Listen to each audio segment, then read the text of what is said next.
దేవుడి ముందు చూసి అదే అదే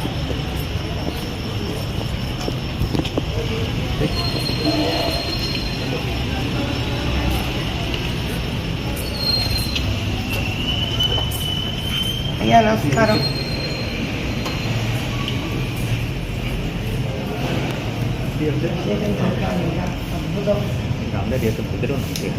వెరీ గుడ్.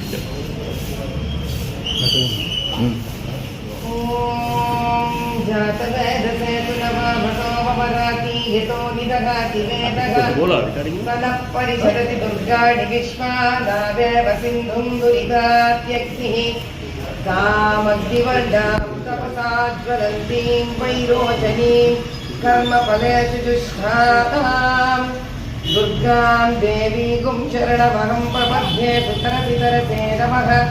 అగ్నే త్వం పారయానభ్యో అస్మాన్ స్వస్తి విరతి దుర్గాణి విశ్వాః. పూజ్య పృథ్వీపకులానవృత్తిపపాలోకాయతనయాయ సంయోః విశ్వాణినో దుర్గదా జాతవేదస్సింధుర్నదావాదురితాతి పరిషీ. అగ్నే అత్రివన్మనసా గృణానోస్మాకం బోధ్యవితా తనూనాం పృతనాజితగుం సగమానముగ్రమగ్నిగుం భువేమ పరమా సహస్తాత్. సనః పరిషదతి దుర్గాణి విశ్వాక్షామగ్నిచరేమ. నాగస్య పృష్ఠమపి సంవిశానో వైష్ణవీం లోక ఇహవాదయంతాం. కాత్యాయనాయ విద్మజే కన్యకుమారి ధీమహి తన్నో దుర్గి ప్రచోదయాత్.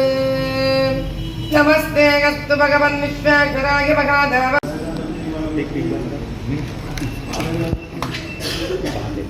బయట తీసుకుందాం. Party like BJP under Modi ji's leadership to take this country towards Ujjwal Bharat. I would want to tell the entire Hyderabad voters that all my dear voters, you've really done a tremendous job. In spite of so many hurdles, you still made it a point to come out on May 13th. You have tried to show your best. You've been really lovely. You've been wonderful. You really have cooperated as a voter with me.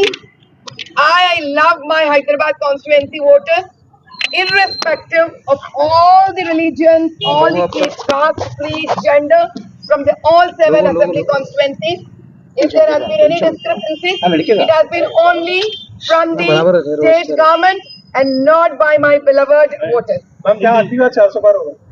400 पार होकर ही रहेगा, होकर ही रहेगा, होकर ही रहेगा. आपके लिए हैदराबाद की जनता के लिए क्या मैसेज? बस मैं अपने सारे आवाम और जनता से यही कहना चाहते हैं, आप बहुत प्यारे हो.